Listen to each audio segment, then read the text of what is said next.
Hello, I'm Paul Sanger with the Finance News Network, and today I'm speaking with the Honourable Shane Jones. Minister Jones holds several key positions in the New Zealand Government, including Minister for Oceans and Fisheries, Minister for Regional Development, Minister for Resources, Associate Minister of Finance and Associate Minister for Energy. Minister Jones began his parliamentary career with the Labour Party in 2005 and joined New Zealand First as an MP in 2017. He has an educational background from St Stephen's and has completed degrees at universities in Wellington, Western Australia and Harvard.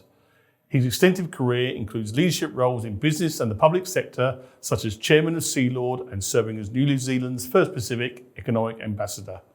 Welcome to the network, Minister. Hey, greetings, and it's a pleasure to be here, back in West Australia, where I was 40 years ago. There you go. So let's get straight into it, Minister. You recently announced a draft strategy for minerals and mining in New Zealand. Could you start by outlining the key points of this proposed policy and its potential impact on resource companies? Yeah, since our government was formed last October, November, we've focused on minerals as a key contributor, not only to the country's resilience, but also as a response to heightened geopolitical uncertainties, and obviously as a way of boosting our regional development and our export earnings. As you may know, New Zealand has no single monumental footprint like Aussie does with its mining, so we have to do a variety of things very well. That includes farming, dairy, forestry, fisheries, horticulture, winemaking, and we've allowed mining, certainly in the majority of my adult life, to become an orphan child.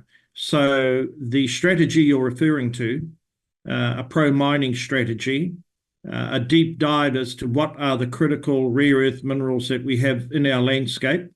We're probably a report or two behind you Aussies, but we genuinely believe, and we've been encouraged by the geological work that has been done by the private sector, that there are a host of opportunities which will improve our ability to not only profit, but to contribute towards global supply lines in relation to rare earth minerals.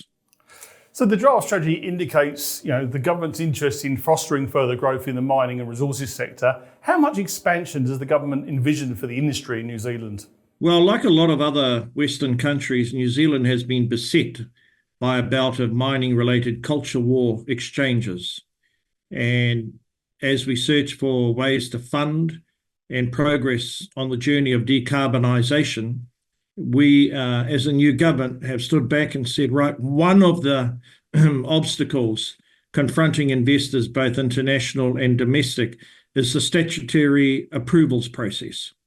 And our government has introduced into Parliament, destined to pass by the end of this year, a package of statutory reforms which will represent a one-stop shop opportunity for investors to gain the necessary consents for resource development projects, infrastructure projects, marine farming projects, anything that's of critical importance to boosting the productivity or indeed the resilience of a region. Now, this is a big change in terms of the political economy of New Zealand, and it takes a punt that in order to grow the breadth and the volume of our export earnings, we've got to simplify the regulatory framework.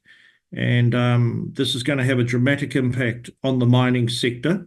It does not mean that the mining sector will be held accountable for a less desirable set of outcomes, but it gives certainty and provides clarity, which you know as well as I do, I'm sure.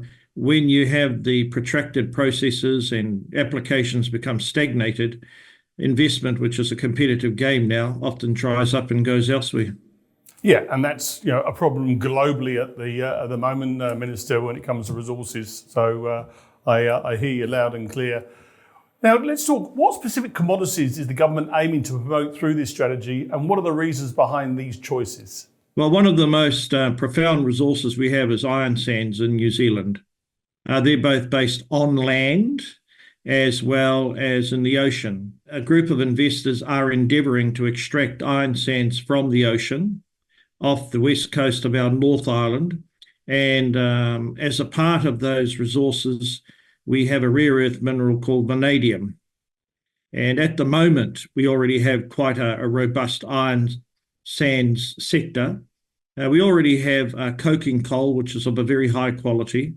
We have a bunch of gold mines, and associated with that, more people are both exploring and bringing to market rare earth minerals, including antimony.